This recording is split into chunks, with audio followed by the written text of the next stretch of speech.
Baik, sementara kita menantikan yang lain-lain insya-Allah untuk sama-sama dengan kita pagi ni. Mungkin kita akan start dalam kurang seminit lagi lah.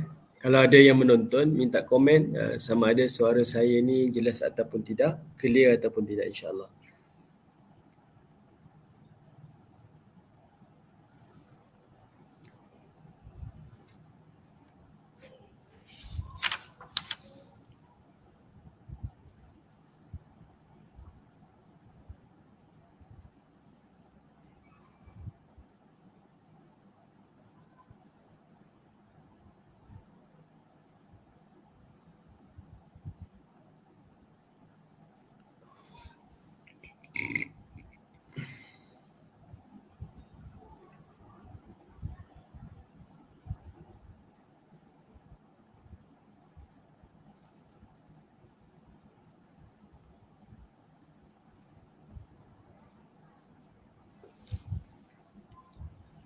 Okey. Baik, insya-Allah untuk hari ini kita akan mulakan. Bismillahirrahmanirrahim. Assalamualaikum warahmatullahi wabarakatuh. Alhamdulillahi rabbil alamin. Nahmaduhu wa nasta'inuhu wa nastaghfiruh wa na'udzu billahi min syururi anfusina wa min sayyiati a'malina. May yahdihillahu fala mudilla lahu wa may yudlil fala hadiya lahu. Asyhadu an la ilaha illallah wahdahu la syarika lahu وأشهد أن محمدا عبده ورسوله اللهم همنا رشدنا وإذنا من شر نفسنا ربي زدنا علما نافعا وارزقنا فهمه اللهم فهم النبيين وحفظ المرسلين وإلهام الملائكة المقربين برحمتك يا أرحم الراحمين. أما بعد, Alhamdulillah, pertamanya kita syukur pada Allah Subhanahu wa taala di atas kesempatan dan juga kurniaan nikmat daripada Allah Subhanahu wa taala, diberikan kita kekuatan dan kesihatan sehingga kita berada di dalam majlis ilmu. Moga-moga Allah Subhanahu wa taala akan terus melimpahkan kebaikan demi kebaikan, kerahmatan dan juga membimbing hati-hati kita dengan taufik dan hidayah dan sentiasa mendambakan perhambaan kepada Allah Subhanahu wa taala insya-Allah. Amin ya rabbal alamin. Baik, tuan-tuan, puan-puan, ibu-ibu, ayah-ayah yang dirahmati oleh Allah Subhanahu wa taala. Insya-Allah untuk hari ini kita akan sambung lagi, iaitu tafsir dan tadabbur kita pada surah Yusuf, surah yang ke-12. Okey, surah Yusuf, surah yang ke-12, juzuk yang ke-12. Ni mungkin nampak kebetulan lah, tapi kata Dr. Ahmad Dr. Ahmad Naufal dalam tafsir surah Yusuf, dia katakan antara Allah Ta'ala meletakkan susunan Quran ini, surah Yusuf di surah yang ke-12, di juzuk yang ke-12 adalah kerana adik-beradik Nabi Yusuf AS pun ada 12 orang. Itu antaralah pandangan daripada Dr. Ahmad Naufal insya-Allah. Okey, baik. Kita akan sambung untuk hari ini pada ayat yang keempat. Kita akan sambung pada ayat yang keempat surah Yusuf. Dan ayat yang keempat ini adalah permulaan kepada cerita berkaitan tentang Nabi Yusuf AS. Sekadar untuk ulang kaji sedikit berkaitan tentang Nabi Yusuf AS. Nabi Yusuf AS kisahnya adalah berkembar dengan kisah Nabi Musa AS. Sama ada persamaan ataupun perbezaan antara kisah Nabi Yusuf dan juga kisah Nabi Musa AS. Maksudnya, kalau dalam kisah Nabi Yusuf ada cerita tentang ayahnya yang bernama Yaqub, manakala kisah Nabi Musa AS bercerita tentang ibunya Nabi Musa alaihissalam. Beza. Nabi Yusuf cerita ayah tapi tak ada ibu. Nabi Musa cerita tentang ibu tapi tidak ada ayah. Nabi Yusuf cerita tentang adik-beradik lelaki. Nabi Musa alaihissalam cerita tentang adik-beradik kakak perempuannya. Kemudian Nabi Yusuf cerita tentang macam mana Bani Israel boleh masuk ke bumi Mesir, dan kisah Nabi Musa macam mana Bani Israel keluar daripada bumi Mesir. Ini antaralah Allah Ta'ala menunjukkan di dalam Al-Quran kesinambungan dan kesempurnaan antara kisah-kisah di dalam Al-Quran, khususnya kisah para anbiya yang menjadi teladan dan petunjuk kepada Nabi SAW. Kita dah sentuh dah pada perbincangan yang lalu yang membezakan surah Yusuf dengan surah yang lain, iaitu pengiktirafan daripada Allah yang menyebutkan inilah surah ahsanal qasas, sebaik-baik kisah yang Allah kisahkan di dalam Al-Quran. Sebaik-baik kisah. Dan ini adalah perkara yang utama. Para ulama mufassir menyebutkan kalimah ahsanal qasas itu dengan macam-macam bentuk dan macam-macam pandangan. Kenapa ia menjadi ahsanal qasas? Sebaik-baik kisah yang Allah angkat dan Allah Ta'ala declare inilah sebaik-baik kisah. Tidak lain dan tidak bukan apabila kita mula membaca dan mempelajari kisah-kisah di dalam Al-Quran dan kita membandingkan, kita akan nampak surah Yusuf ini akan menjadi teladan yang paling terbaik. Antara sebab yang lain iaitu latar belakang asbabun nuzul surah Yusuf ini diturunkan selepas kewafatan Abu Talib dan juga selepas kewafatan Khadijah binti Khuwailid. Dia menuju ke perjanjian Aqabah yang pertama dan yang kedua. Ini zaman-zaman duka cita, Amul Huzun tu, tahun duka cita kepada Nabi tu. Tuan-tuan boleh bayangkan macam mana Nabi kewafatan dua tokoh. Tapi Nabi SAW bila kewafatan dua tokoh ni, Nabi tak bersendirian di rumah. Nabi tak kata, habislah, saya dah putus asa lah, saya dah give up. Tak. Apa yang berlaku iaitu Nabi bangkit dan Nabi berdakwah di bumi Taif. Subhanallah. Itu pengajaran yang paling besar. Lagi kita berada dalam keadaan kesulitan, sepatutnya lagi kita melawan. Bukan lagi membuatkan kita jadi terpencil, kita jadi lebih lemah, kita akan jadi lebih rendah diri, kita akan jadi putus asa. Tidak. Tapi menyebabkan Nabi SAW melawan. Nabi bangkit dan Nabi keluar daripada bumi Mekah dan berdakwah di bumi Taif, berhadapan dengan Bani Thaqif. Lalu asbab itulah, kesedihan demi kesedihan itu, Allah Subhanahu wa Ta'ala menurunkan surah Yusuf daripada awal sampailah ayat yang ke-111, dan ia menjadi pengajaran teladan pada Nabi. Dan apa nanti tuan-tuan akan tengok, apa yang berlaku kepada Nabi Yusuf juga akan berlaku kepada Nabi SAW. Okey, baik. Okey. 3 ayat pertama surah Yusuf adalah berbicara berkaitan tentang Al-Quran, dan ini yang telah kita sentuh. Okey, tengok pada ayat yang ketiga. Tak silap saya, ayat 3 ni kita tak selesaikan sampai sempurna, kan? Baik, Allah Ta'ala menyebutkan nahnu nakussu 'alaika ahsanal qasas. Kami telah menceritakan kepada kamu ahsanal qasas, sebaik-baik kisah, bima auhayna ilaika hadzal Qur'an, dengan mewahyukan Al-Quran ini kepada kamu. Wa in kunta min qablihi laminal ghafilin. Sebelum kami mewahyukan Al-Quran, kamu adalah termasuk orang yang belum mengetahui. Kenapa ayat ni Allah Ta'ala sebut macam ni? Sebab kisah Nabi Yusuf AS diturunkan adalah sebagai surah Makkiyah. Para ulama kita menyebutkan antara sifat surah Makkiyah ini adalah bercerita tentang hari akhirat, soal keimanan pada hari kiamat. Dan ayatnya lebih pendek-pendek. Surahnya pun pendek-pendek. Tetapi berbeza pada surah Yusuf, walaupun surah ini Makkiyah, tapi ia adalah surah yang panjang dan ia bercerita tentang seorang Nabi, iaitu tentang Nabi Yusuf AS. Yang keduanya, iaitu Nabi Yusuf ini adalah berketurunan Bani Israel. Dan Nabi SAW belum lagi bergaul, bertemu dengan orang Bani Israel. Dan tak ada orang pun maklum cerita tentang Nabi Yusuf alaihissalam. Seperti mana hari ini tuan-tuan, kalau saya tanya pada ibu-ibu ayah-ayah, boleh sebutkan kepada saya salah seorang daripada adik-beradik, nama adik-beradik Nabi Yusuf alaihissalam. Salah seorang je. Mungkin antara kita, saya tak berapa pasti. Mungkin macam tu kan. Saya tak berapa ingat lah. Saya tak tahulah.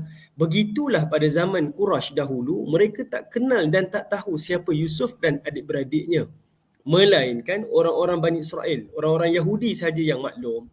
Jadinya tuan-tuan boleh bayangkan, Nabi tak pernah jumpa dan Nabi tak pernah bergaul lagi dengan orang-orang Yahudi. Tetapi Nabi boleh cerita detail tentang Nabi Yusuf ni daripada dia kecil sampailah dia dewasa. Antaranya mungkin ada yang jawab Benjamin, ya betul. Ada yang Bunyamin dan sebagainya. Kita maklumlah. Itu seorang je. Kalau lagi yang baki-bakinya kita tak maklum. Jadi orang Quraisy ni dia tak pernah dengar nama Yusuf, apatah lagi cerita Yusuf. Tapi Quran menceritakan daripada awal sampai ke akhir sedetail-detailnya. Daripada babak yang kecil sampailah babak yang besar. Watak yang kecil sampailah watak yang besar. Dan itu menunjukkan Al-Quran adalah kebenaran. Sebab Nabi belum berjumpa, belum bergaul dengan orang-orang Yahudi, tapi Nabi boleh cerita tentang Nabinya.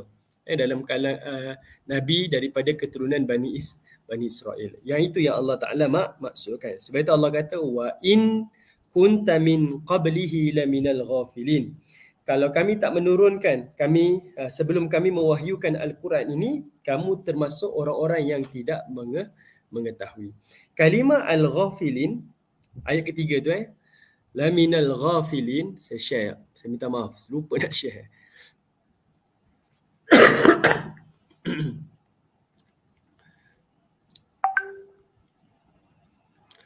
Okey.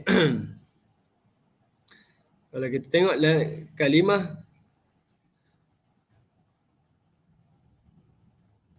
kat sini Allah Ta'ala sebut wa in kunta min qablihi laminal ghafilin. Kalimah ghafilin ini kamu termasuk orang yang tidak menyedarinya. Ghafla ni maksudnya lalai lah. Okey. Tapi kalimah ghafilin dekat sini tidak mengetahui, tidak menyedari ni adalah dari sudut intellectual dan juga spiritual. Intellectual dan juga spiritual. Maksudnya dari sudut intelek, kamu tak kenal Yusuf dan kamu tak tahu cerita Yusuf. Itu intelek. Spiritual pula, kamu tak pernah dapat faedah dan inspirasi ataupun teladan daripada kisah Nabi Yusuf AS. Jadi Allah Ta'ala mulakan, inilah kisahnya. Inilah kisahnya dan inilah pengajarannya. Okey. Ini 3 ayat yang Allah Ta'ala ceritakan sebagai muqaddimah, lalu Allah pun masuk bercerita tentang Nabi Yusuf AS. Dalam fikiran ibu-ibu ayah-ayah, ayat keempat permulaan kisah Yusuf. Dan kena maklum, ayat 4 ini adalah bercerita tentang babak Nabi Yusuf ni dia masih lagi kecil. Okey, kita kena dalam fikiran kita. Memang tak disebutkan, tapi dalam tafsir para ulama kita menyebutkan ia adalah babak ketika mana Nabi Yusuf masih lagi kecil. Okey, baik. Bismillahirrahmanirrahim. Kita tengok Allah Ta'ala menyebutkan.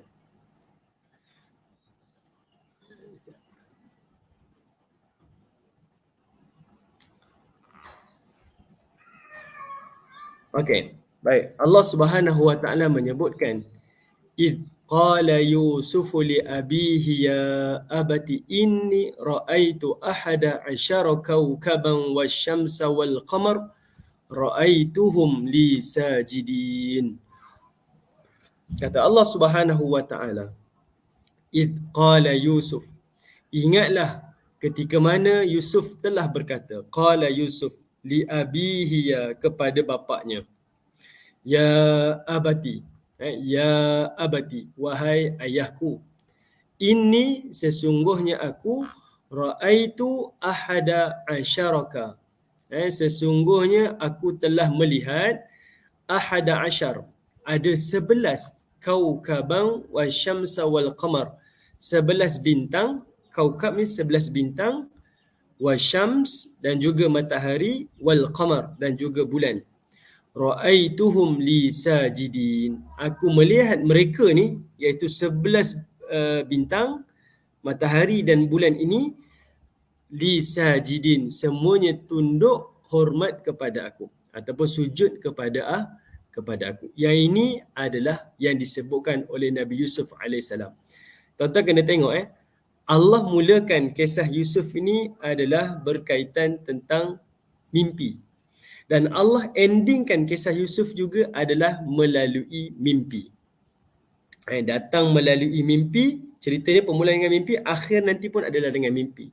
Bezanya, permulaan surah Yusuf, Allah datangkan dengan mimpi, dan penghujung surah Yusuf nanti adalah Allah membenarkan, merealitikan apa yang ditakwilkan mimpi oleh Nabi Yusuf AS.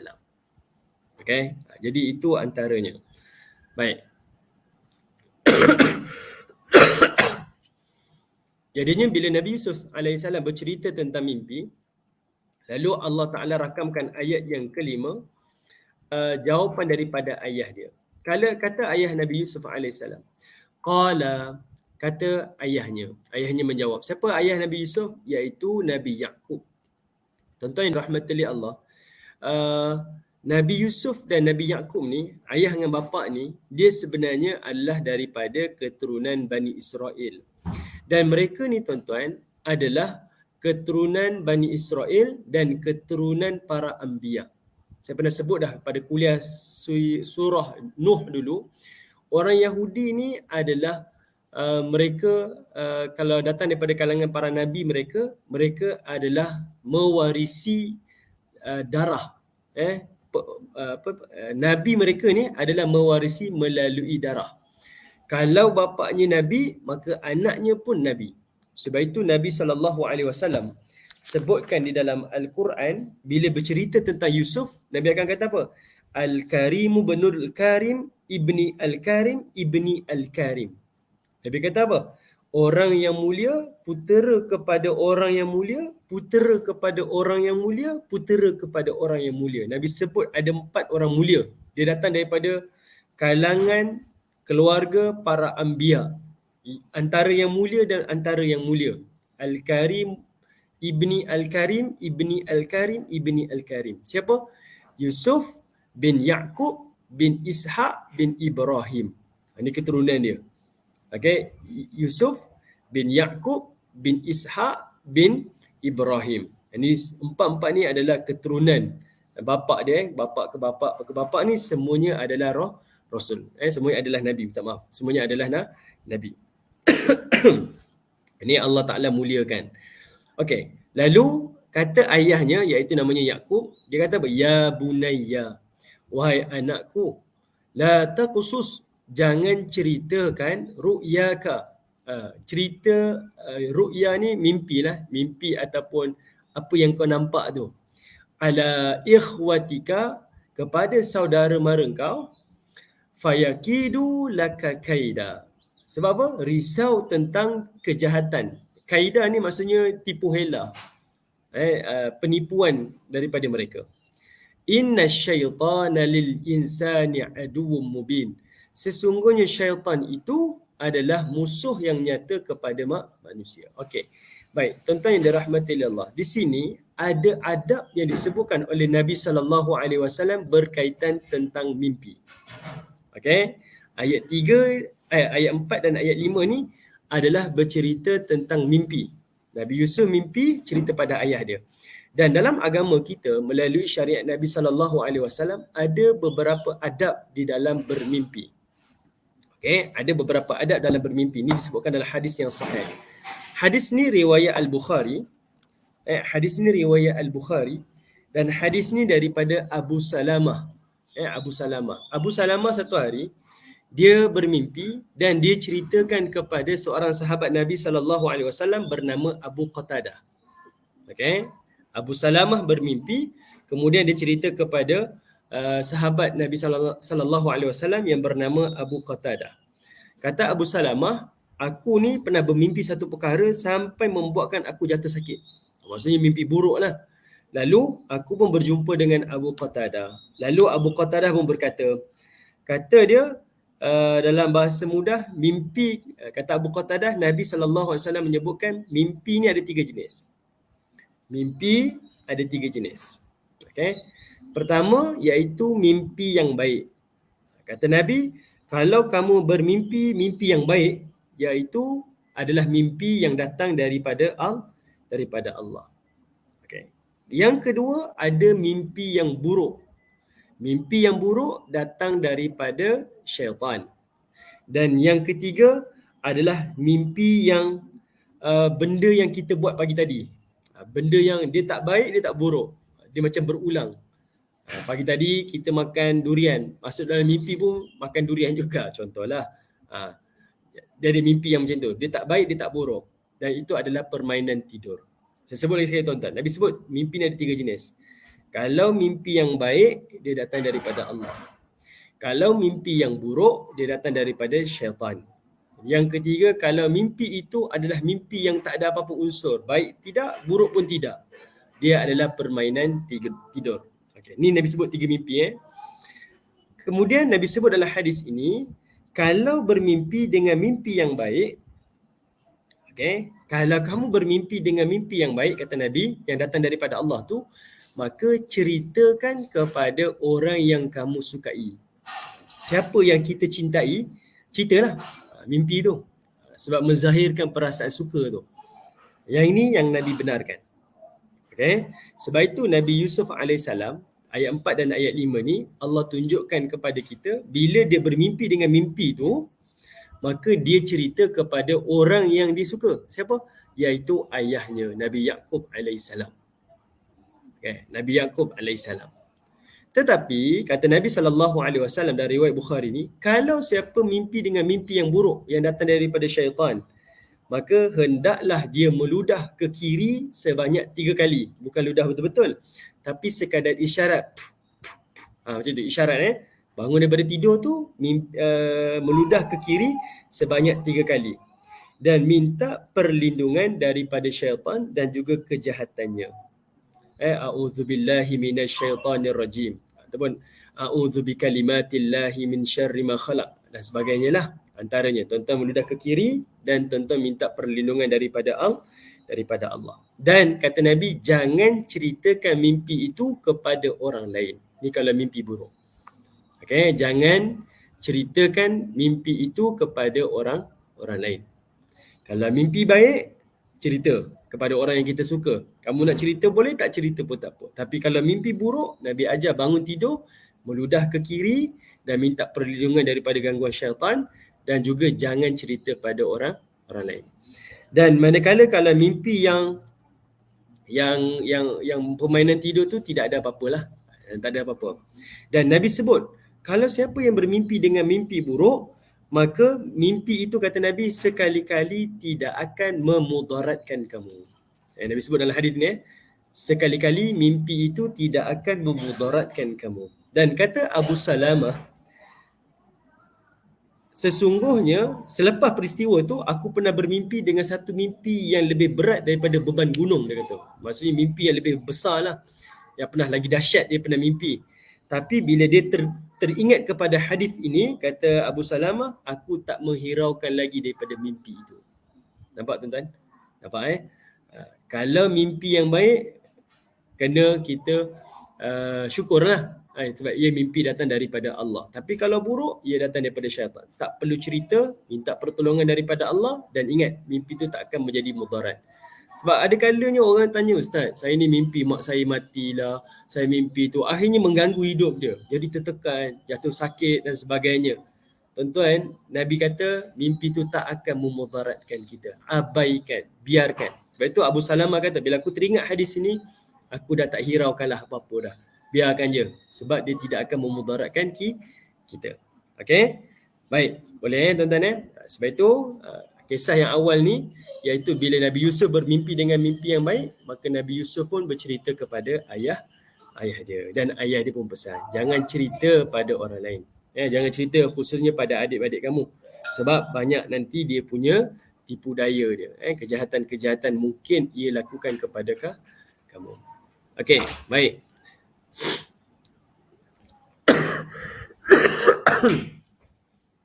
Okey. Itu antara yang diajarkan oleh Nabi SAW. Okey. Kemudiannya Nabi SAW ajarkan kepada kita uh, memperbetulkan kalau kita mimpi dalam keadaan buruk macam tu, selain bangun, meludah dan minta perlindungan, antara yang lain iaitu memperbetulkan balik posisi tidur kita. Bangun, alihkan bantal ke apa ke, tukar balik posisi tidur kita, tidur dalam keadaan yang lebih sempurna, yang lebih elok. Itu sahaja. Dan di sini mengajarkan kepada kita mimpi ni bukanlah sesuatu yang kita kena ni. Ada orang kata saya dapat ijazah doa ni daripada mimpi tau. Saya dapat ijazah doa ni daripada mimpi. Amalan ni saya dapat daripada mimpi dan sebagainya. Tuan-tuan, kita bukan para rasul kan yang dapat mukjizat ke, yang dapat wahyu daripada mimpi. Tak. Okay, kita adalah orang-orang biasa sahaja. Jadinya janganlah sampai kita ni tertipu dengan tipu daya iblis maupun syaitan. Dan sekalipun kalau kita bermimpi dengan sesuatu yang kita rasa itu mimpi yang paling seronok, inilah mimpi yang saya rasa mimpi datang daripada Allah ni, sekalipun jumpa dengan Rasul ke, jumpa dengan Nabi dalam mimpi dan sebagainya, tidak ada faedahnya untuk kita ceritakan kepada orang lain. Tidak ada faedahnya untuk kita ceritakan kepada orang lain. Tidak ada apa-apa kepentingan pun untuk bercerita kepada orang lain. Dan sekadar maklum untuk kita sahaja memadai dah. Okay? Memadai untuk kita sahaja. Tak perlu cerita pada orang lain. Okay. Selesai tuan-tuan. Selesai bercerita tentang mimpi. Okay. Baik, tuan-tuan yang dirahmati oleh Allah Subhanahu wa taala. Ada satu kisah yang disebutkan dalam riwayat ni tuan-tuan. Okay, ada satu kisah yang disebutkan dalam ayat ini, iaitu saya baca dalam riwayat Al-Imam At-Tabari dan juga daripada riwayat Al-Imam Qurtubi dalam tafsir tafsir Qurtubi dan juga tafsir Ibnu Jarir At-Tabari. Dia bawa satu riwayat daripada hadis, iaitu bercerita berkaitan tentang ada orang Yahudi yang bertanya pada Nabi SAW. Dia kata, Yahudi ni tanya pada Nabi SAW, "Wahai Muhammad, beritahu kepada aku apakah nama bintang-bintang yang sujud kepada Nabi Yusuf AS." Nabi tak tahu, Nabi diam. Sebab Allah tak sebut tuan-tuan, Allah tak sebut, Nabi diam. Tetapi Nabi SAW akhirnya bertanya kepada dia, "Adakah engkau akan beriman kalau aku sebut nama-nama bintang ni?" Ada lelaki ni kata apa? Yahudi ni kata, "Ya, aku akan beriman." Aku akan beriman. Lalu Allah turunkan wahyu kepada Nabi dan Nabi SAW pun menyebutkan nama-nama bintang yang sujud kepada Nabi Yusuf AS. Bintang Wattab lah, bintang Qabis, bintang Jarian dan sebagainya lah. Nabi sebut sekian. Hadis ni tuan-tuan adalah hadis yang maudhu'. Okay, hadis ni adalah hadis yang palsu. Okay, ini para ulama hadis menyebutkan dalam hadis itu ada seorang perawi namanya Hakam bin Zahir. Dia ni mungkar, dia ni ditolak hadis-hadisnya. Ada banyaklah dia bawa kecelaruan di dalam hadis-hadis Nabi SAW. Jadi hadis tu adalah hadis yang palsu. Itu antara yang saya boleh sentuh lah berkaitan tentang ayat 4 dan ayat 5. Okey, baik, sekarang kita selesai. Ayat 4, ayat 5 kita selesai. Okay, sekarang tengok pada ayat yang ke-6. Allah Subhanahu wa taala pun menyebutkan, "Wa kadzalika yajtabika rabbuka wa yu'allimuka min ta'wilil ahadits wa yutimmu ni'matahu 'alaika wa 'ala ali Ya'qub kama atammaha 'ala abwayka min qablu Ibrahim wa Ishaq inna rabbaka 'alimun hakim." Kata Allah Subhanahu wa taala, "Dan demikianlah caranya Tuhanmu memilihmu." Yang ini adalah dialog daripada Nabi Yaqub. Bila Nabi Yaqub kata, "Jangan cerita ke adik-beradik kau ni. Nanti dia akan buat tipu daya, macam-macam kejahatan dia akan buat pada kau." Dan dia pesan syaitan itu sangat-sangat jahat dan sangat-sangat musuh kepada manusia. Lalu Nabi Yaqub sambung lagi. Kata Nabi Yaqub, "Inilah mimpi cara Tuhanmu memilih kamu. Wa yu'allimuka min ta'wilil ahadits." Dan akan mengajarkan kamu takbir mimpi. Okay? Dan akan wa yutimmu ni'matahu, dan akan menyempurnakan nikmatnya kepada engkau, wa ala ali Yaqub, dan juga kepada keluarga Yaqub. Keluarga Yaqub ni maksudnya ayah dia lah. Kama atammaha ala abwaika min qablu Ibrahim wa Ishaq, seperti mana Allah menyempurnakan kepada bapa-bapa kamu, iaitu datuk dan moyang kamu dulu, Nabi Ishaq dan Nabi Ibrahim. Inna rabbaka alimun hakim, sesungguhnya Tuhanmu maha mengetahui lagi maha bijaksana. Ini pesan daripada Nabi Yaqub kepada Nabi Yusuf alaihissalam. Okay, itu pesan dia. Okey. Lalu barulah masuk cerita yang dia punya kronologi dia, dramatik dia. Laqad kana fi Yusuf wa ikhwatihi ayatul lisailin. Allah kata apa? Demi sesungguhnya laqad kana fi Yusuf, kisah Nabi Yusuf, wa ikhwatihi, dan saudara-saudaranya yang 12 orang ni, mengandungi beberapa ayat. Ayat ni tanda-tanda uluhiyah. Ayat ni tanda-tanda ketuhanan ni. Lisailin, kepada orang yang bertanya. Ataupun terjemah ni tentang orang yang mengambil iktibar. Cuba ibu-ibu ayah-ayah komen kat bawah. Cuba tengok. Kenapa Allah kata apa? Kisah Yusuf dan saudaranya adalah ayatun, adalah tanda-tanda ketuhanan kepada orang yang bertanya. Kenapa Allah letak kalimah ayat ni? Saya tengok kalau tu mengandungi beberapa pengajaran. Ayat kat sini adalah tanda-tanda ketuhanan. Apakah yang dimaksudkan dengan ayat? Ayatul lisailin, tanda-tanda ketuhanan dekat situ. Okey, kita tengok apakah yang dimaksudkan oleh oleh Allah Subhanahu Wa Taala. Kisah Yusuf dan juga adik-beradiknya itu akan menjadi tanda-tanda ketuhanan. Baik, di sini Allah Subhanahu Wa Taala menunjukkan kepada kita ayat yang ke-6 tadi itu, Nabi Yusuf menjadi Rasul adalah dengan isyarat, tak seperti macam Nabi SAW. Nabi SAW menjadi Nabi dan Rasul adalah penurunan wahyu. Tapi Nabi Yusuf adalah melalui tanda, ada bintang, matahari dan bulan yang sujud kepada Nabi Yusuf AS.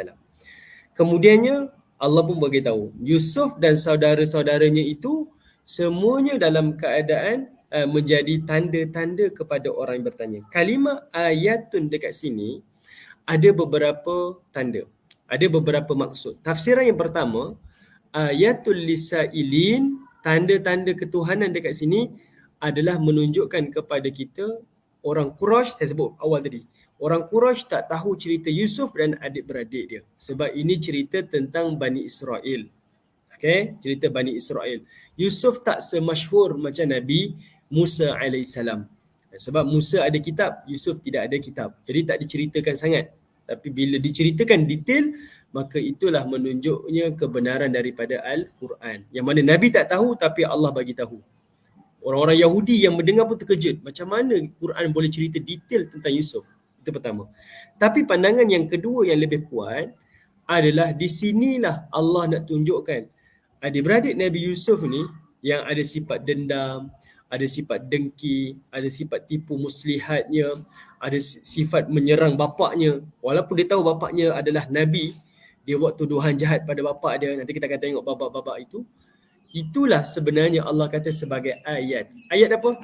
Tanda-tanda ketuhanan yang Allah nak explain tentang Bani Israel yang mendarah daging sampailah ke hari ini. Orang-orang Yahudi hari ini. Yang mana itulah watak-watak yang ada dalam kehidupan mereka. Dia ada perasaan dendam, dia ada perasaan benci, dia ada perasaan tipu muslihat, dia ada perasaan pengecut, macam-macam.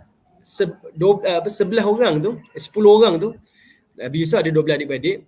Nabi Yusuf dan adik dia kecil lagi, 10 abang-abang dia yang buat muslihat ni, 10 watak itu adalah Allah Ta'ala nak memberi gambaran, itulah watak Yahudi. Itulah watak Yahudi. Sebab itu Allah kata ayatul lisailin. Bagi orang-orang yang bertanya nak ambil pengajaran, itulah tanda-tanda ketuhanannya. Sebab itu hari ini kita tengok tuan-tuan, tak ramai orang Yahudi daripada zaman Nabi sampailah ke zaman hari ini yang beriman kepada Allah dan Rasul.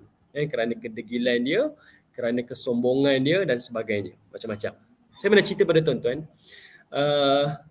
mereka ni kan orang Yahudi ni mewarisi keturunan, dan orang Bani Israel, orang Yahudi ni memang mengharapkan ada Rasul datang daripada Bani Israel.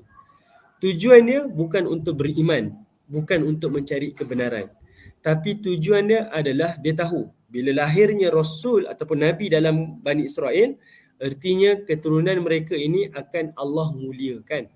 Allah akan berikan macam-macam kelebihan. Allah akan muliakan, beri macam-macam kelebihan kerana adanya Rasul. Jadinya, bila Nabi Zakaria tak dikurniakan anak, maka mereka minta pada Allah Ta'ala, berdoa kepada Allah, push Nabi Zakaria ni sampailah dikurniakan anak. Sampailah usia Nabi Zakaria ni 70 tahun ke 80 tahun, barulah dikurniakan anak yang bernama Yahya. Tapi bila dapat Yahya, dia pergi bunuh pula Nabi Yahya alaihissalam. Kan, dipenggal kepalanya Nabi Yahya. Kenapa dipenggal kepala Nabi Yahya?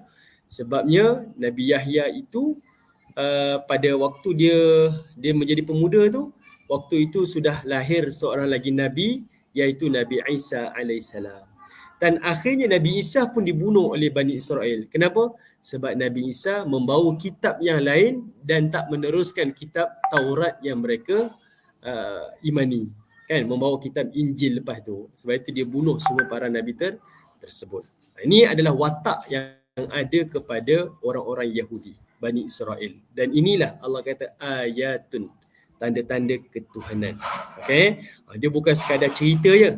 Sebab apa Nabi Allah cerita ni tuan-tuan? Ini sebagai persediaan kepada Nabi. Nabi bakal berhijrah ke bumi Madinah. Dan Nabi akan berjumpa dengan orang-orang Yahudi yang akan menjadi majoriti di bumi Yathrib. Okay, majoriti penduduk di bumi Yathrib adalah orang-orang Yahudi. Ini persiapan untuk Nabi SAW mengenal watak-watak dan perangai-perangai mereka. Okey, baik, selesai. Kemudian ayat yang ke-8. Allah kata apa? إِذْ قَالُوا لَا يُوسُفُ وَأَخُوهُ أَحَبُّ إِلَىٰ أَبِينَا مِنَّا وَنَحْنُ عُصْبَةٌ إِنَّ أَبَانَا لَفِي ضَلَالٍ مُبِينٍ. Okey, tuan-tuan tengok perhatikan ayat ni tuan-tuan.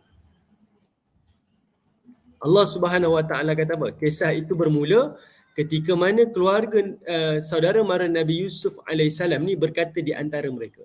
Adik-beradik dia yang 10 orang ni tuan-tuan berkata. Okey, 10 orang ni berkata. Apa dia kata apa?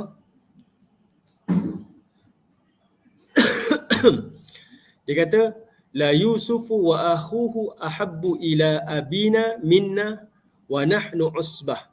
Sesungguhnya Yusuf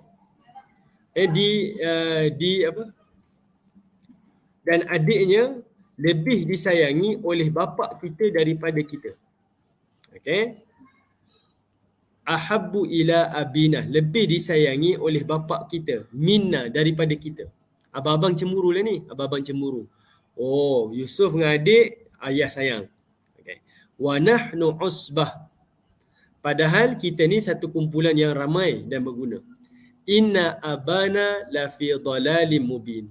Sesungguhnya kita adalah dalam keadaan kalimah ni, abana lafi dhalalim mubin ni, saya minta maaf, ni terjemah ni salah ni.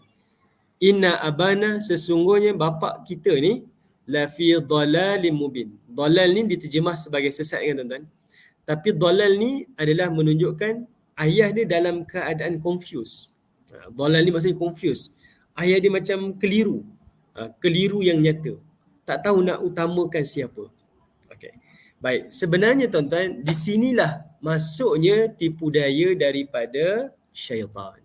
Di sinilah syaitan mula mencucuk-cucuk. Sebenarnya tuan-tuan, dari sudut ilmu psikologi, secara rasionalnya semua orang maklum. Dari sudut rasionalnya semua orang maklum. Yang mana-mana ayah ataupun ibu, kalau ada anak kecil, adik yang kecil berbanding dengan abang-abang, sudah tentu perhatian itu akan diberikan kepada adik yang lebih kecil. Sebab apa? Adik tak tahu, kan? Adik tak pandai cakap lagi, adik tak pandai nak berjalan lagi, yang abang-abang yang lebih besar dah ada ilmu, dah ada pengetahuan, jadi lebih bebas daripada adik yang kecil. Yang itulah syaitan cucuk mula berkata-kata, ayah kau lebih sayang adik daripada engkau. Ni ialah yang menjadi punca kepada permulaan babak-babak ujian kepada Nabi Yusuf AS. Apabila mereka mula tertipu dengan tipu daya syaitan. Sebab itu Allah Ta'ala sebut. Okey, ada yang kata dalam keadaan yang tidak adil yang nyata. Sebenarnya bukan tidak adil.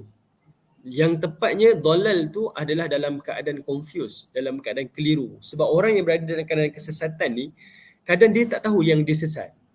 Okay? Sebab itu saya lebih cenderung untuk terjemahan seperti itu. Dia nak kata ayah dia sesat, tak adalah nak kata ayah sesat. Sebab ayahnya Nabi kan. Tapi kalimah dolal tu dia kata ayahnya keliru. Ayahnya tak nampak siapa yang sepatutnya yang diberikan perhatian. Dan ini adalah memang ada watak dalam keluarga kita macam tu. Abang akan mula bersangka-sangka dengan adik-adik dia. Asyik-asyik adik je dapat. Asyik-asyik adik dia dapat. Tapi sebenarnya abang tak tahu ayah buat macam tu sebab adiknya macam ni, macam ni. Kan? Ada alasan-alasan. Bukan nak kata Nabi Yaakob ni tak beri perhatian pada abang-abang. Tidak. Semuanya sama. Cuma perhatian tu lebih pada adik sebab adik kecil lagi. Adik tak mengetahui apa-apa. Sebab itu ayah tu lebih cenderung kepada si adik. Tapi inilah mula jarum-jarum syaitan meniup kepada adik-beradik Nabi Yusuf AS. Okay? Sebab itu Allah Ta'ala sebut. Tetapi tuan-tuan, pada ayat yang ke-8 ni, Allah Ta'ala nak tunjukkan kepada kita kejahatan pertama yang dilakukan oleh adik-beradik Nabi Yusuf ni adalah ni. Inna abana lafi dhalalim mubin. Okay? Inna abana lafi dhalalim mubin. Dia mula menuduh ayah dia dalam keadaan kecelaruan ataupun dalam keadaan keliru. Okay, dia tuduh ada dia. Ayah ni dalam keadaan keliru. Dia mula menuduh ayah dia. Itu antara punca awal. Okey. Lalu datanglah babak yang ke-9 ini, ayat 9 ni Allah Ta'ala sebut uqtulu Yusuf. Uqtulu Yusuf. Awitrahuhu ardan yakhlu lakum wajhu abikum wa takunu min ba'dihi qauman salihin. Okey.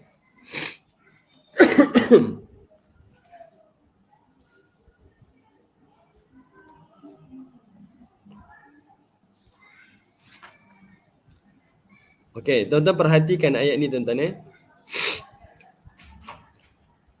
Cadangan datang daripada 10 abang ni. Pertama, ada abang cadang apa? Uqtulu Yusuf. Uqtulu Yusuf. Dia kata, apa kata kita bunuh je Yusuf. Cadangan daripada abang. Mula-mula perasaan tu dah mula kan. Ayah tak sayang kita, ayah sayang adik je. Jadi antara abang-abang ni dia kata apa? Bunuh je Yusuf. Bunuh. Awitrahuhu ardai. Ataupun buangkan saja atrahuhu awitrahuhu ardai, ataupun buang sahaja dia ni jauh, yakhlulakum, buang jauh-jauh adik-beradik dia ni supaya apa? Wajhu abikum wa takunu min ba'dihi qauman salihin, supaya kasih sayang bapa tu hanya tertempu kepada kamu sahaja, dan kamu ni boleh menjadi anak yang soleh. Okay, tuan-tuan perhatikan ayat ni. Ada 2 cadangan daripada abang dia. Pertama, bunuh Nabi Yusuf. Satu lagi, buang jauh-jauh Nabi Yusuf. Baik, sebenarnya dua-dua cadangan ni adalah cadangan yang jahat. Dua-dua cadangan ni cadangan jahat. Cadangan pertama kata bunuh. Bunuh je. Ini ada adik-beradik kata bunuh. Tapi ada adik-beradik yang lain kata, tak boleh bunuh. Dia ada rasa ragu-ragu tuan-tuan. Ayat ni lah menunjukkan kepada kita, dia mula rasa ragu-ragu. Otak dipenuhi dengan kejahatan, memang plan kita nak jahat-jahat terus. Tapi dalam masa sama mereka ni teragak-agak, takkan kita nak bunuh adik kita. Jadi datanglah cadangan yang kedua, awitrahuhu arda, ataupun kita buang jauh-jauh adik kita ni. Sebenarnya dua-dua ni adalah jahat. Sebab apa? Kalau uqtulu Yusuf, bunuh Yusuf ni, dia bunuh on the dot. Okey, kita bunuh mati terus. Selesai. Tapi syaitan nak tipu manusia, nak menghilangkan rasa salah tu, dia kata okeylah, kamu buang jauh-jauh adik kamu ni. Yatrahuhu ardai ni, buang jauh-jauh ni pun adalah membunuh juga.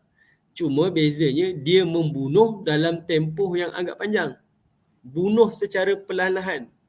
Dia adik kecil lagi tuan-tuan, tinggalkan di padang pasir ataupun tinggalkan di satu tempat tanah wadi, lembah yang kosong macam tu, dia akan mati juga. Cuma bezanya dia mati tu tak depan mata abang-abang dia.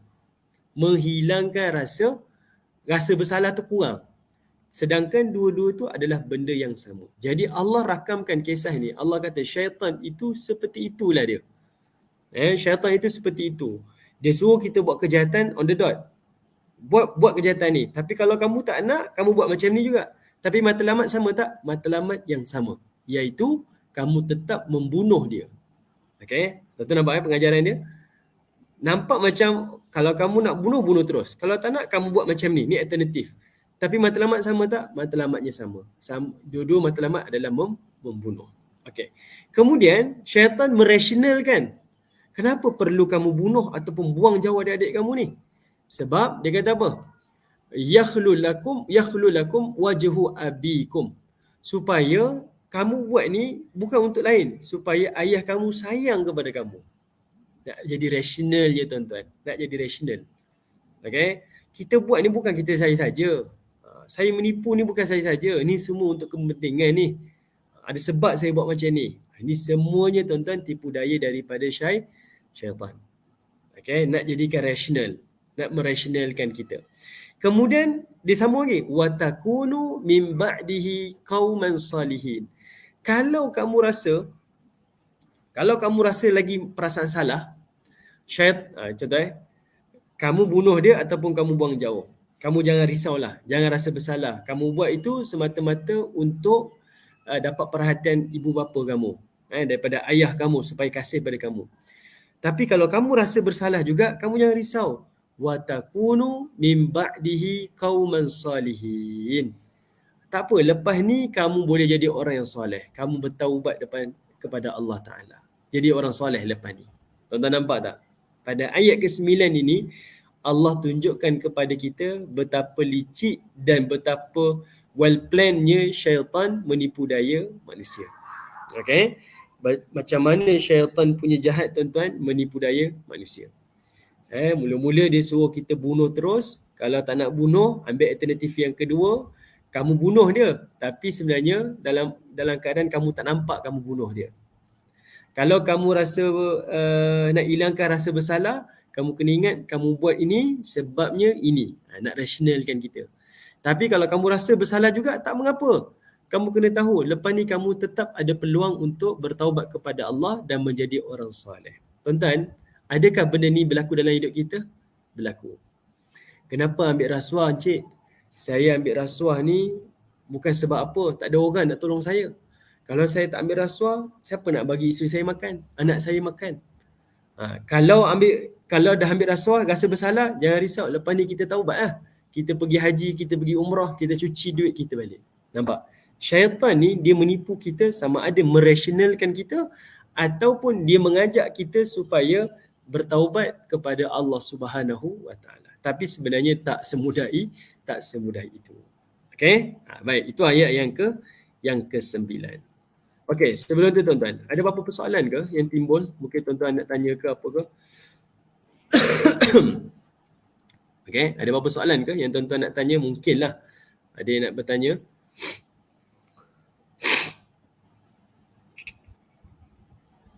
Okey, kalau tak ada tak apa. Kita sambung pada ayat yang ke-10. Okey, tuan-tuan tengok ayat yang ke-10. Mudahnya pengajaran pada ayat 9 nak tunjuk betapa liciknya syaitan. Macam mana syaitan ni sangat-sangat licik nak tipu daya manusia. Okey, tengok ayat yang ke-9, ayat ke-10. Allah kata apa? Qala qailun minhum la taqtulu Yusuf. Qala qailun. Salah seorang daripada abang dia yang 10 orang ni pun berkata. Sebab apa tuan-tuan? Masing-masing ada rasa teragak-agak. Dia nak buat kejahatan. Otak ni dah dipenuhi dengan kejahatan. Tapi dalam masa yang sama ada rasa ragu-ragu. Nak buat ke tidak? Nak buat ke tidak? Tapi syaitan tak pernah berhenti untuk menipu manusia. Lalu datanglah abang dia yang seorang lagi ni. Tak diketahui namanya siapa. Dia pun bagi cadangan. Dia kata apa? La taqtulu Yusuf. kamu jangan bunuh Yusuf, jangan bunuh. Okay, kita jangan bunuh Yusuf. Wa alquhu fi ghayabatil jub, tapi buangkanlah dia ke dalam satu telaga, dalam satu perigi.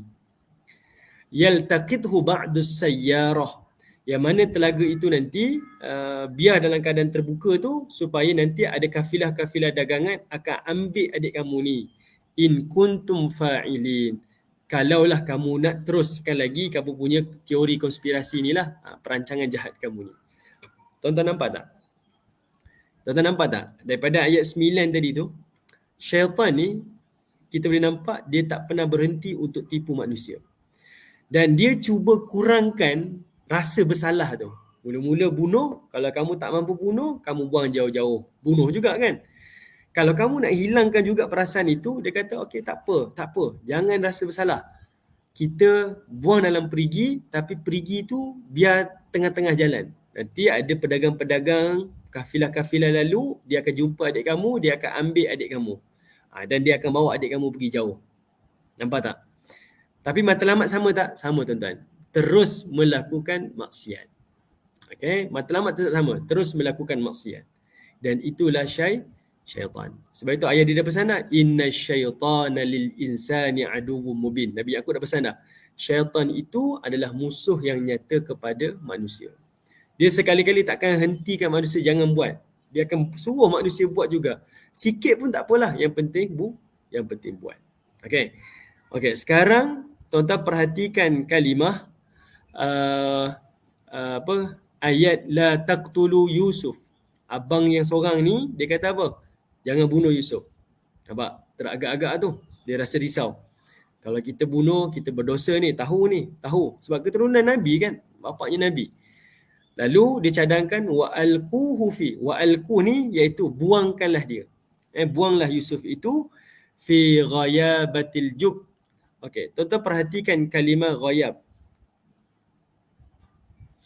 Okey, tuan-tuan tengok kalimah ghayab. Kalimah ghayab ni tuan-tuan. Kalimah ghayabah ni, ghayabatil jub ni. Kalimah ghayabah ni adalah bermaksud buang ke dalam lubang yang paling bawah dan paling dalam. Nampak? Okey. Lubang yang paling bawah dan paling dalam. Itu kalimah ghayabah. Okey, lubang yang paling bawah paling dalam. Dan kalimah ghayabah ni adalah memberi maksud perigi yang tak tertutup. Tuan-tuan kalau ingat sebulan lepas kot yang cerita tentang adik yang umur 5 tahun tu, yang Ryan daripada Maghribi tu, Morocco tu, yang terjatuh dalam lubang tu. Yang itulah namanya ghayabatil jub. Ghayabatil jub. Kalimah ghayabah ni adalah lubang yang paling bawah dan paling dalam. Dan lubang tu dalam keadaan dia tak tertutup. Macam mana nak kata? Okey, sebelum tu, kalimah jub tu, kalimah al-jub yang tuan-tuan ghayabatil jub tu adalah perigi yang digali daripada tanah. Dia bukan perigi yang tuan-tuan kena naikkan simen ataupun bata untuk tuan-tuan buat bentuk perigi tu. Itu bukan. Kalau perigi yang bentuk macam tu, kebiasaannya mereka akan tutup, ada penutup dia. Dia akan letak penutup. Tapi yang Allah guna dekat sini kalimah ghayabatil jub ni adalah lubang yang mereka gali terus ke tanah. Dia tak ada binaan-binaan. Dia terus gali, lubang tu paling bawah, paling dalam. Jadi buang je anak adik tu dalam tu. Tuan-tuan boleh bayangkan. Tengok macam rasional tuan-tuan. Kita tak bunuh adik kita. Kita nak biar pedagang jumpa dia. Tapi pernah tak dia terfikir, kalau adik ni jatuh ke bawah, patah rusuk dia contohlah bukankah menyusahkan adik dia untuk bernafas, membawa kepada kematian dan sebagainya. Tak terfikirkan tuan-tuan Sebab apa? Syaitan ni dia akan membuatkan manusia rasional untuk tetap melakukan maksiat. Itu syaitan. Dia tetap merasionalkan manusia supaya terus melakukan maksiat. Sedangkan kita kalau fikir yang dalam konteks luar ni, kita keluar daripada cerita ni, kita fikir, lubang yang dalam tu, adik kamu jatuh, mungkin dengan lukanya, dia kecil lagi, jatuh pula, mungkin terhentak, patah rusuk, susah nak bernafas, tulang dah cucuk dia punya paru-paru ke. akhirnya membawa kepada kematian. Sama juga, ending yang sama juga, cerita yang sama juga, tetapi mengurangkan perasaan bersalah tu. Itulah syaitan. Okay, yang itulah yang Allah Ta'ala sebutkan. Sebab itu abang tu datang, konon-konon nak bagi cadangan yang lebih bernas, tapi cadangan yang sama juga. Okay, buang dalam lubang ni, biar cari lubang yang jangan ada penutup dia, biar ke dalam sikit. Biar ke dalam sikit. Nanti ada kafilah yang lalu, nanti kafilah tu ambil lah adik kamu tu, bawa lah pergi jauh. Kemudian dia kata apa? In kuntum fa'ilin. Kalau kamu ni masih lagi nak teruskan lagi lah niat nak bunuh tu. Kamu masih lagi ada niat, buatlah macam tu. Itu cadangan saya. Itu ayat yang Allah Ta'ala nak sampaikan pada ayat yang ke-10. Okey. Baik, tuan-tuan yang dirahmati oleh Allah Subhanahu wa Ta'ala. Tapi hakikatnya tuan-tuan, tiga-tiga cadangan yang tuan-tuan tengok pada ayat 9-10 ni, tiga-tiga cadangan ni adalah cadangan orang yang tak waras. Sekali dia dah masuk adanya bisikan syaitan, kejahatan dalam fikiran dia, sekali-kali dia tidak akan dapat bersihkan balik. Melainkan kalau dia beristighfar dan ingat kepada Allah. Bila manusia tersedar, teringat kepada Allah, barulah dia akan berubah. Tapi selagi mana dia cuba cari jalan, saya tak boleh buat macam ni, saya dah buat macam ni, saya dah buat macam ni, dia tidak akan jumpa jalan keluar. Melainkan dia akan terus dan terus melakukan maksiat. Sebab itu, ayat 9, ayat 10 ni mengajar kita, jangan sekali-kali ada azam untuk melakukan dosa. Kalau tak okey, cakap je tak okey. Saya tak boleh, dah selesai.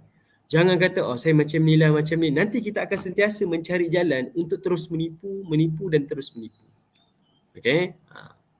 Dia akan cari jalan macam mana dia nak tutup dia punya kesalahan-kesalahan dia. Sama juga, benda yang takkan selesai. Okey, baik. Kemudian tuan-tuan yang dirahmati oleh Allah Subhanahu wa Ta'ala. Tengok ayat yang ke-11.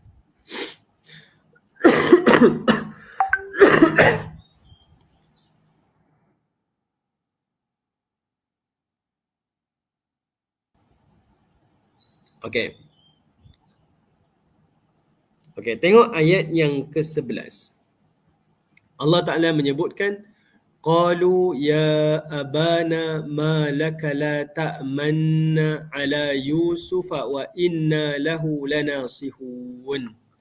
Kata Allah Subhanahu wa Ta'ala, lalu mereka pun berkata, wahai ayah kami, mengapakah ayah tidak menaruh kepercayaan kepada kami terhadap keselamatan Yusuf, sedangkan kami ikhlas kepadanya. Okey, tuan-tuan yang dirahmati Allah, sebelum kita pergi lebih jauh, tengok ayat ke-11 itu ada kalimah ta'manna. Ta'manna. Nampak tak ada diamond atas mim tu? Ada diamond di atas huruf mim. Siapa boleh share dengan saya apakah tanda diamond tu? Ni kita buat soalan apa kita kata? Soalan tajwid. Siapa yang boleh share? Ada tanda diamond di atas huruf mim.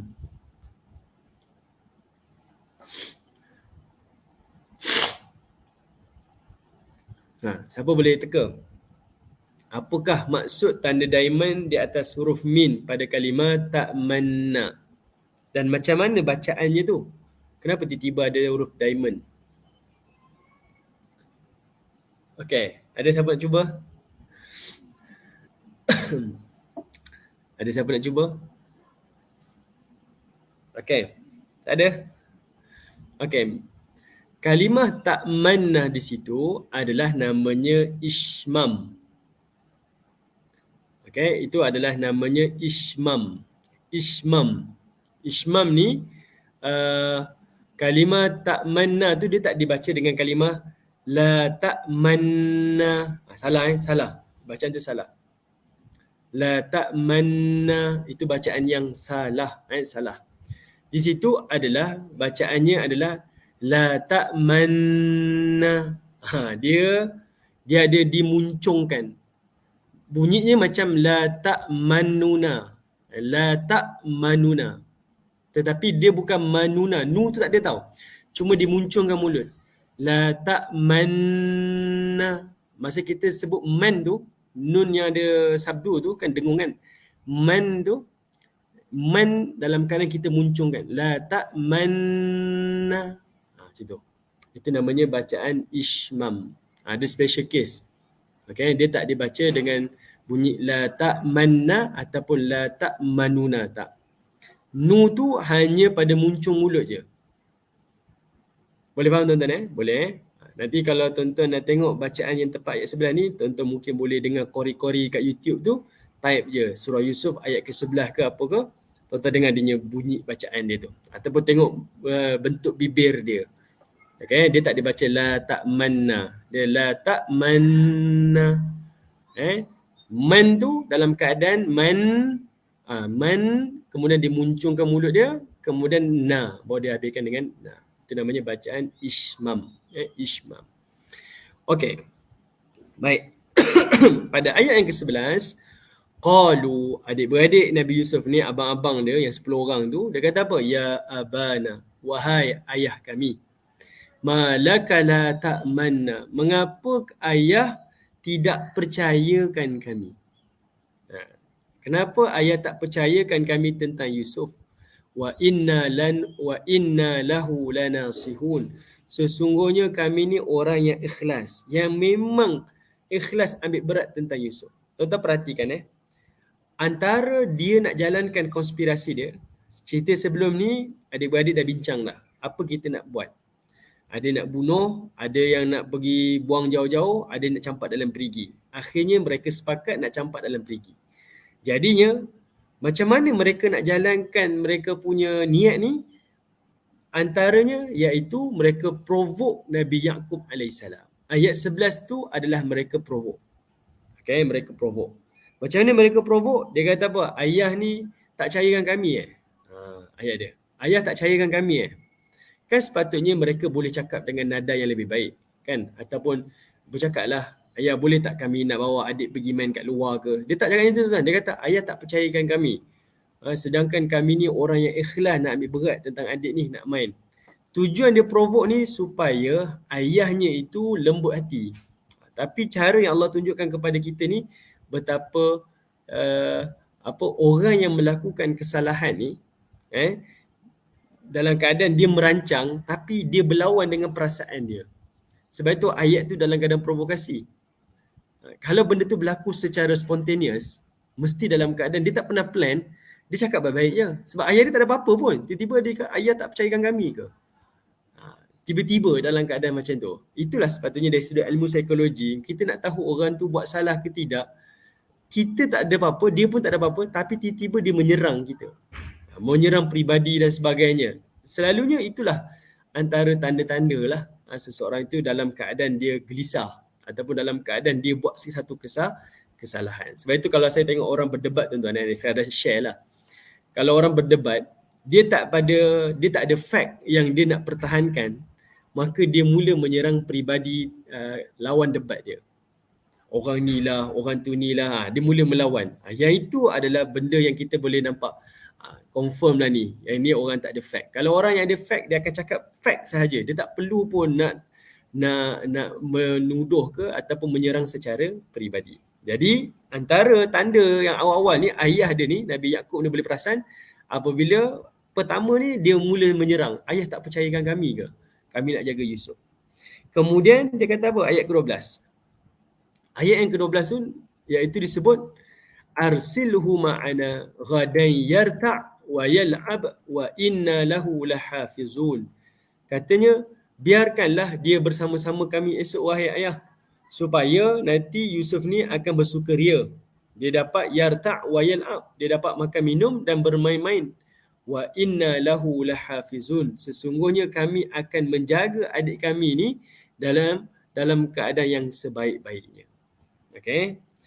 Tuan-tuan perhatikan mula-mula dia menyerang ayahnya dengan kalimah provokasi, iaitu pada ayat yang ke-11. Kemudian dia masukkan dengan elemen memujuk.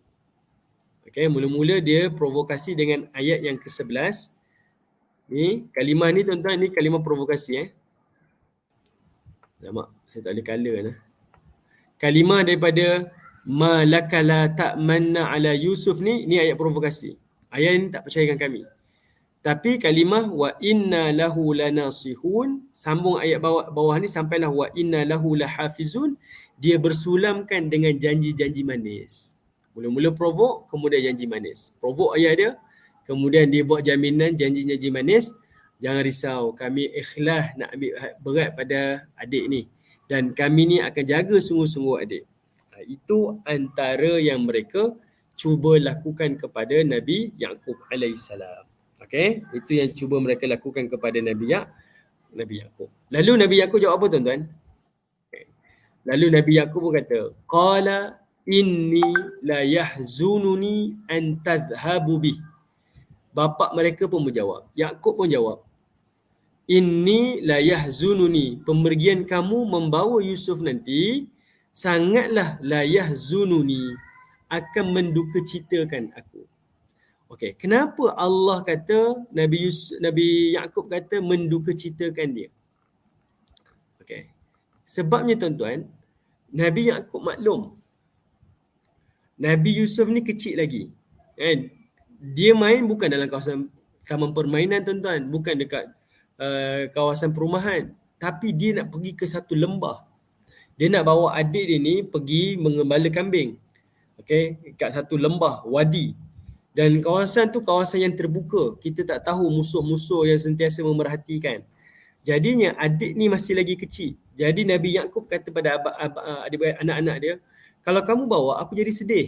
Bukan sedih apa? Sebab sedih dekat sini nak memberi isyarat kamu tak akan mampu dapat beri perhatian kepada adik-adik kamu. Sebab kambing kamu ni banyak kamu nak bawa ni. Kambing yang kamu nak gembala ni banyak sangat. Yang kamu nak pergi gembala kambing ni banyak sangat. Takut kamu tak terjaga. Takut adik kamu bukan orang besar. Nak boleh tengok kambing ke, nak boleh turun wadi ke, nak panjat bukit ke. Tak, adik kamu kecil lagi. Menambahkan kerisauan. Okay, menambah kerisauan. Contohlah macam anak-anak kita tuan-tuan. Kita ada anak umur 2 tahun. Kita ada anak umurnya 11 tahun, 12 tahun. Abang-abang tu nampak nak main basikal dekat jalan raya. Dia nak bawa adik yang umur 2 tahun. Kita abang-abang tu kita rasa gagah jugalah, yakin insya-Allah lah dia boleh elak kereta motor kalau nak lalu. Tapi adik yang 2 tahun tu boleh yakin ke tuan-tuan? Kita sendiri rasa tak berapa yakin. Kita akan rasa ragu-ragu. Yang itulah yang Nabi Yaqub kata, la yahzununi an tadhhabu bi. Aku rasa duka cita kalau kau bawa Yusuf ni keluar dengan kau. Kemudian Nabi Yaqub pun sebut apa? Wa akhafu an ya'kulahu dhi'bu wa antum anhu ghafilun. Kata Nabi Yusuf, wa akhafu, dan sangatlah aku bimbangkan, aku takutkan ya'kulahu dhi'bu, adik kamu ni akan dimakan oleh serigala. Wa antum anhu ghafilun, dan kamu lalai daripada mengawalnya. Baik. Tuan-tuan kena tengok ayat 13 ni, setiap babak yang Allah sebut ni tuan-tuan sebenarnya ada pentingnya.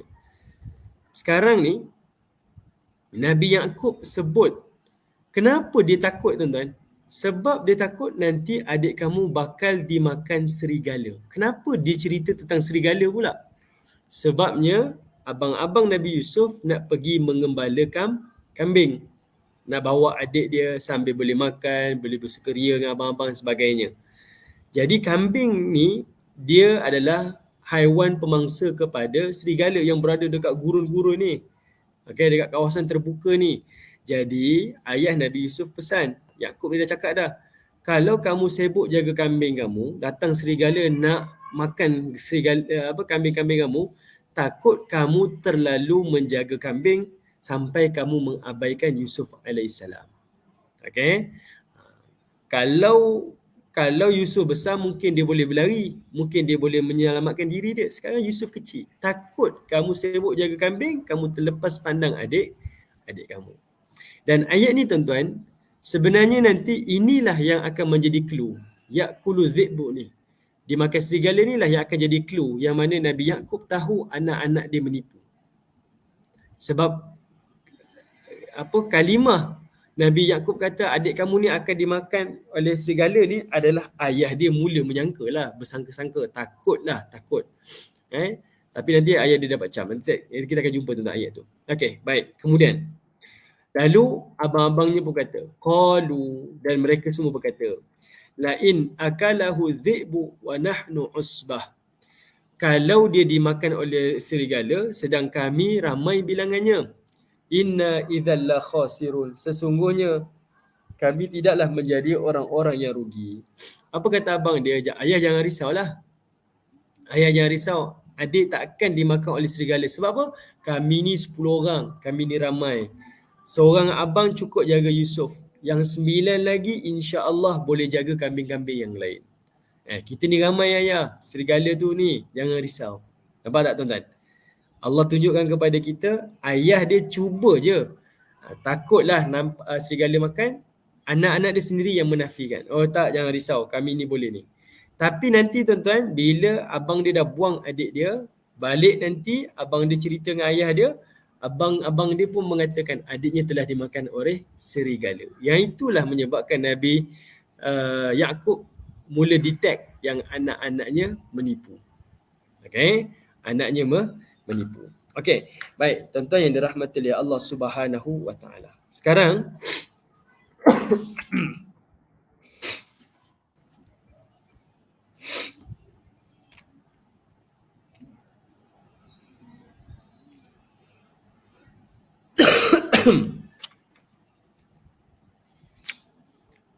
okey.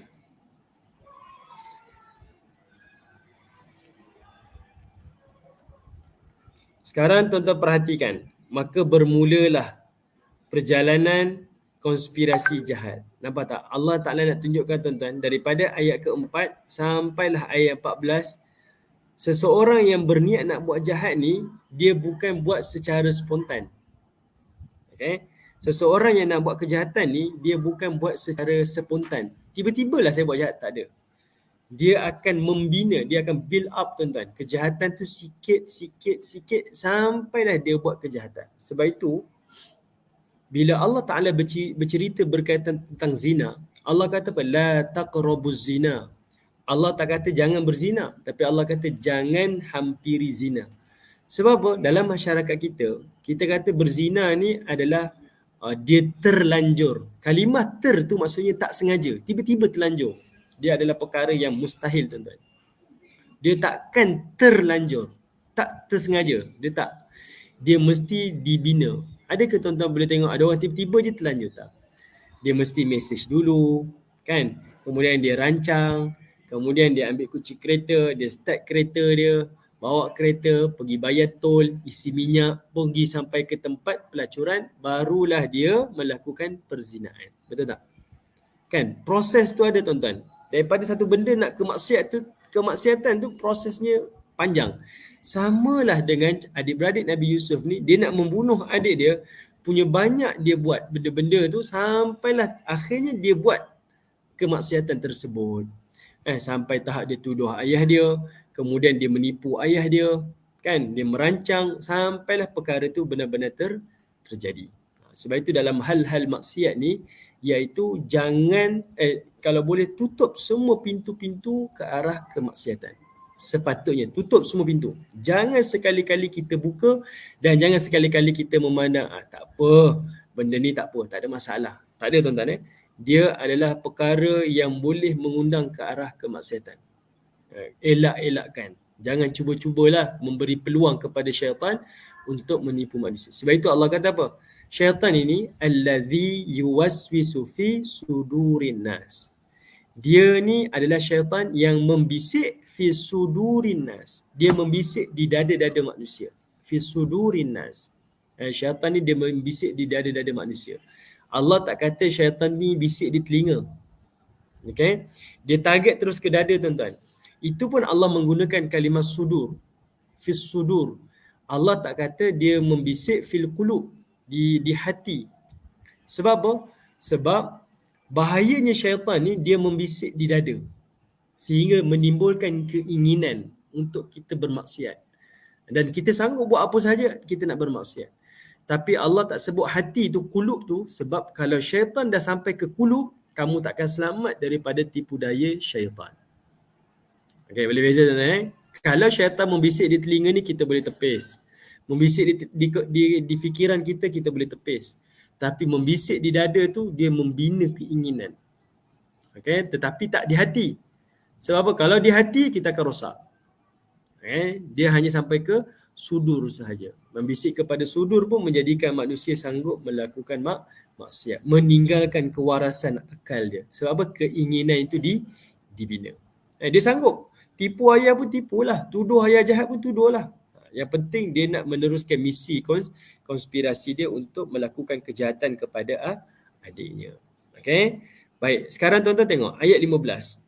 Maka hari yang mereka plan nak buat jahat tu akhirnya berlaku. Apa dia? Allah kata apa? Falamma dhahabu bihi wa ajma'u an yaj'aluhu fi ghayabatil jub wa auhayna ilaih latunabbi'annahum bi amrihim hadha wa hum la yash'urun. Apabila mereka pergi membawa Yusuf bersama mereka dan bersepakat untuk membuangnya ke dasar perigi, tuan-tuan perhatikan kalimah ghayabatil jub tu, dia nak buang ke dasar perigi. Wa auhayna ilaihi latunabbi'annahum bi amrihim hadha wa hum la yash'urun. Ketika inilah kami wahyukan kepada Yusuf, sesungguhnya engkau yang akan menceritakan sendiri kepada mereka tentang perbuatan mereka ini, sedangkan mereka tidak sedar.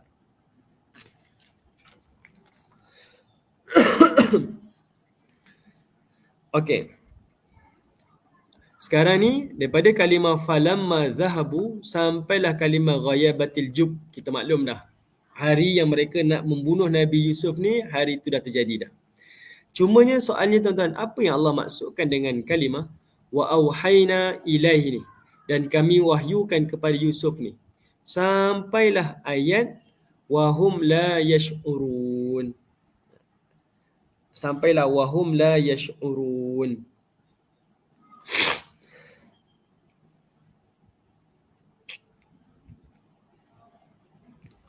Okey. Baik, ayat dekat sini tuan-tuan. Ayat dekat sini Allah Subhanahu Wa Taala mewahyukan kepada Yusuf ni. Okey, wahyu dekat sini tuan-tuan bukanlah wahyu, maksudnya Allah Taala turunkan melalui Jibril ataupun Allah Taala turunkan ayat-ayat mukjizat kepada Nabi Yusuf alaihissalam. Tidak. Kalimah wa auhayna dekat sini iaitu Allah memberikan ilham kepada Yusuf alaihissalam. Okey, Allah Taala memberikan ilham kepada Nabi Yusuf alaihissalam. Ilham ni dari sudut apa? Iaitu Allah Subhanahu Wa Taala macam mana nak kata Jangan saya ni jap. Tunggu jap Saya nak kata macam mana.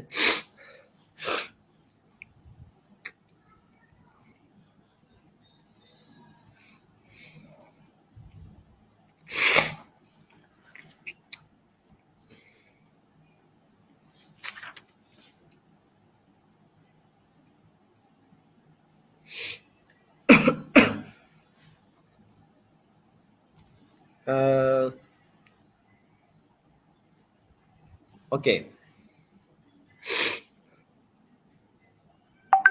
Okey, tuan-tuan perhatikan Ilham dekat sini adalah ilham. Pernah tak kita bila Allah timpakan kepada kita satu kesusahan ataupun satu musibah, tiba-tiba kita terfikir apa? Ya, saya ni dah rasa benda ni punya perit dah. Kalau saya lah lepas ni saya doa lah, sekali-kali saya tak akan izinkan orang lain terkena macam saya. Pernah tak tuan-tuan terfikir macam tu? Pernah tak? Kita terkena, ada orang burukkan kita ke, ada orang cantas kita ke, caras kita daripada belakang, kita yang terkena sakit, kita yang rasa sakit ni, kita kata kalau saya lah tahu rasa sakit macam ni, percayalah saya sekali-kali takkan buat kepada orang lain lepas ni. Saya takkan izinkan orang lain akan rasa sakit macam saya ni. Yang itulah yang Allah kata wa auhayna ilai, kami wahyukan kepada Yusuf. Kami ilhamkan kepada Yusuf, la tunabbi'annahum bi amrihim. Okey. Hadza wa hum la yash'urun. Yang itulah yang mana bila Nabi Yusuf rasa susah macam tu, bila dia dah dewasa tuan-tuan, Nabi Yusuf tak izinkan benda tu berlaku lagi sekali kepada abang-abang dia. Bila Nabi Yusuf dah bagi tahu nanti di ending surah Yusuf ni, bagi tahu dialah Yusuf yang abang dia pernah buang. Nabi Yusuf sekali-kali tak pernah nak membalas sebab dia dah rasa peritnya dibuang oleh keluarga. Dia sekali-kali tak mengulangi perbuatan tersebut. Yang itulah yang Allah maksudkan sebagai wa auhayna. Wa auhayna, kami telah ilhamkan kepada Yusuf. Kemudian Allah menjamin la tunabbi annahum bi amrihim hadza wa hum la yash'urun, yang mana Allah Taala telah menyelamatkan Nabi Yusuf alaihissalam.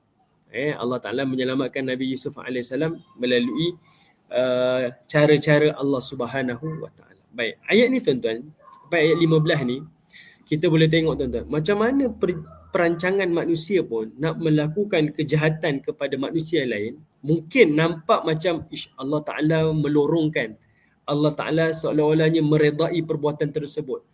Tapi percayalah, setiap sesiapa yang sentiasa bergantung kepada Allah, sentiasa berada di pihak di jalan yang benar, pertolongan Allah itu sentiasa ada. Cuma lambat ataupun cepat je. Pertolongan Allah tu sentiasa ada. Cuma cepat ataupun lambat sahaja. Allah Taala nak segerakan pertolongan, Allah Taala ataupun Allah nak kemudiankan pertolongan. Sentiasa ada. Tapi yakinlah sentiasa berada di jalan Allah. Allah Taala sentiasa akan membantu.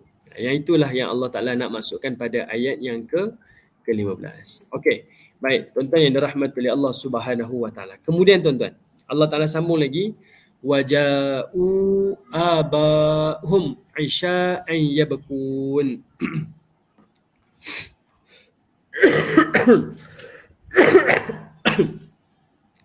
Lalu Allah Subhanahu wa taala menyebutkan tuan-tuan, lalu Allah Ta'ala menyebutkan, dan kemudian mereka datang mendapatkan ayah mereka di waktu senja sambil berpura-pura. Ya berkun. Sambil berpura-pura menangis. Waja'u aba'uhum, dan mereka mendatangi ayah mereka. Isya' ni waktu senja. Isya' ya berkun. Sambil mereka menangis. Berpura-pura menangis. Seolah-olahnya dia tak sangka akhirnya adik dia telah hilang. Adiknya telah hilang. Qalu, lalu adik-beradik Nabi Yusuf pun berkata pada abah dia, pada Nabi Yaqub, ya abana, saya berhenti dekat ayat 17 ni tuan-tuan. Ya abana inna dhahabna nastabiqu wa tarakna Yusuf inda mata'ina fa'akalahu dhi'b wa ma anta bimu'minin lana walau kunna sadiqin. Kata Allah Subhanahu wa taala, adik-beradik Nabi Yusuf pun berkata, wahai ayah kami, sesungguhnya kami telah pergi berlumba-lumba berburu dan kami telah tinggalkan Yusuf menjaga barang-barang kami.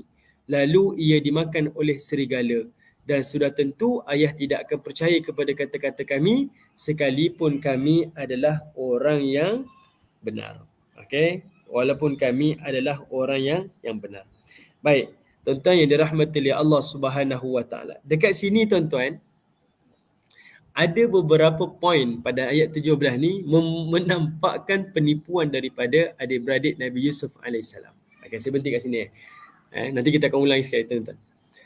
Penipuan daripada adik-beradik Nabi Yusuf alaihissalam. Pertama, kalau tuan-tuan perhatikan, iaitu apabila mereka menyebutkan wa tarakna Yusuf inda mata'ina.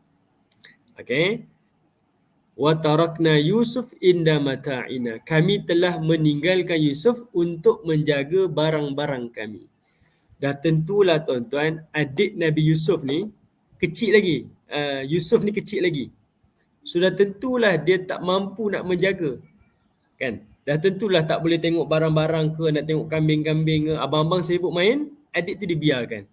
Itu perkara yang pertama. Penipuan dia lah. Penipuan dia. Tapi dia tak tahu nak goreng macam mana, nak cakap dengan ayah dia macam mana. Jadi dia buat alasan yang tak rasional. Sebagai orang tua tuan-tuan, sebagai seorang ayah, nampak benda itu adalah sebagai penipuan. Kamu tahu adik kamu ni kecil lagi, sekarang kamu biarkan adik kamu jaga barang-barang kamu. Kau pelik tu. Itu pertama. Yang kedua pula, fa'akalahu dhi'b, dan adik kamu ni dimakan oleh serigala. Ini adalah alasan yang ayah dia guna. Sekarang anak dia mengulangi alasan tu. Yang itu ayah dia detect. Ni adalah pembohongan. Sebab ayah dia hanya lontarkan ayah risau sebab takut dimakan oleh serigala. Tapi sekarang ni anak dia guna balik. Itu menunjukkan ayah dia tahu, ni adalah penipuan. Apatah lagi, serigala pula makan adik dia. Kambing-kambing yang dibawa oleh abangnya tu tak dimakan pula. Okey. Okey. Yang kambing tu tak dimakan. Yang dimakan oleh serigala adalah adiknya sahaja. Kemudian ayahnya tak cakap apa-apa lagi, terus abang-abang dia kata, wa ma anta bimu'minin lana walau kunna sadiqin. Ayah tak percaya, tak apalah. Sekalipun kami ni adalah orang-orang yang benar. Ayah dia tak tuduh pun yang dia penipu. Tapi dia sendiri rasa yang dia menipu. Orang tak cakap pun dia ni menipu. Tapi dia sendiri rasa menipu dan dia sendiri cuba menghilangkan rasa tu. Dia kata tak apalah kalau ayah tak percaya. Kami cakap kami orang betul pun ayah takkan percaya. Nampak tuan-tuan? Pada ayat 17 ni, 3 kali penipuan yang dia lakukan. 3 kali penipuan yang dilakukan oleh abangnya. Pertama tinggalkan Yusuf. Yang kecil lagi ni jaga barang. Yang kedua tipu dimakan oleh serigala. Dan yang ketiganya, dia sendiri kata ayah dia tak percayakan dia. Sedangkan ayah tak cakap apa-apa pun. 3 inilah yang menjadi hujah dan nampak sangatlah yang mana abang-abang Nabi Yusuf ini menipu Nabi Yaqub alaihissalam.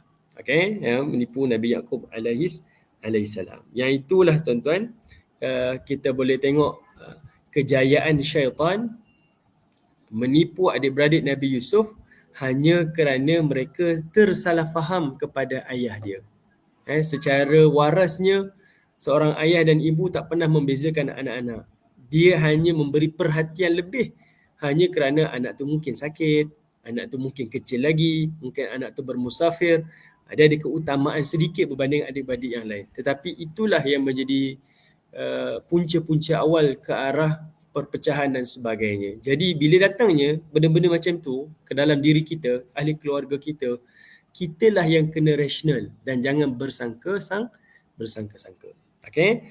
Lepas tu bila dah ada niat dan azam melakukan kejahatan, manusia akan mencari macam-macam helah dan macam-macam keuzuran dan alasan untuk melakukan kejahatan. Dan syaitan akan sentiasa menyucut-nyucut jarum dia, racun-racun dia sehinggalah manusia melakukan kemaksiatan.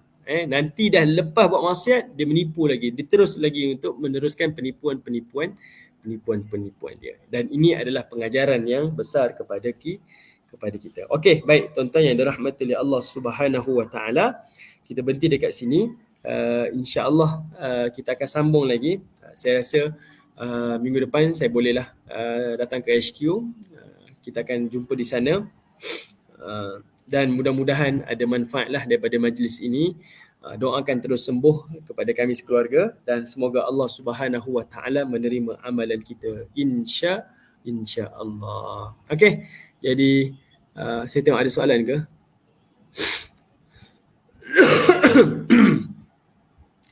Okey, baik. Ada soalan. Ada soalan dia kata maknanya Nabi Yaqub dah terhidu muslihat abang-abang Yusuf. Ya, memang dah boleh hidu dah boleh agak dah perancangan nak melakukan kejahatan kepada Nabi Yusuf. Sebelum berlakunya ni lagi, masa Nabi Yusuf pesan kepada Nabi Yaqub pesan pada Nabi Yusuf, cerita mimpi tu pun dia dah nampak dah. Kan? Dia dah mula rasa dah akan adanya perancangan-perancangan jahat tu daripada abang-abang Nabi Yusuf. Okay? Kemudian hikmah bapa Nabi Yusuf mengalah membenarkan Nabi Yusuf di bawah abang mereka ni, kenapa bila dah tahu tetap lagi nak membenarkan? Sebab bila abang-abang Nabi Yusuf provoke tadi tu, dia kata la ta'manuna kan, ayah ni memang tak percayakan kami lah. Dia provoke ayah dia. Seorang lelaki dia akan rasa bukan itu maksud ayah. Bukan ayah tak percayakan kamu, tapi ayah risau ni. Tetapi bila diberi janji-janji manis, anak-anak sendiri yang jamin, dia kata tak apa, kami ni la nasihun, kami ni la hafizun, kami ni ikhlas nak jaga adik, kami ni betul-betul nak lindungi adik. Kalimah ni tuan-tuan, mungkin kita rasa macam macam apa tapi kalau saya lah sebagai seorang ayah, saya akan nampak apa tindakan rasional sebagai seorang ayah. Memang kadang-kadang kita tahu, kadang bukan saya tak percaya tentang abang si sulung ni, tapi bila abang ni duk provoke dan dia bercakap, dia janji ni, dalam fikiran seorang ayah, kalau saya lah, saya akan kata apa, tak apa, saya bagi peluang, paling tidak dia ada rasa tanggungjawab kepada adik dia. Ini saya punya fikiran lah, saya tak tahu kalau orang lain berfikir macam mana. Tapi kalau saya akan berfikir seperti mana Nabi Yaakob juga. Saya fikir memang kita akan rasa, ni mungkin ada muslihat ataupun ada ni. Tapi dalam fikiran sebagai seorang ayah, saya takkanlah terfikir anak saya sendiri akan bunuh adik dia. Dalam masa yang sama, saya nak juga abang dia ada rasa cakna kepada adik dia. Biar dia ambil tanggungjawab itu. Kalau saya fikir macam tu. Okay, itulah hikmah dia kenapa dia diserahkan juga walaupun dia rasa berat, walaupun dia dah terhidung dah ada benda-benda yang tak sepatutnya. Okay, baik, jadi ala kulli hal saya berhenti dekat sini. InsyaAllah kita akan sambung pada perbincangan yang akan datang. Wallahu a'lam. Assalamualaikum warahmatullahi wabarakatuh.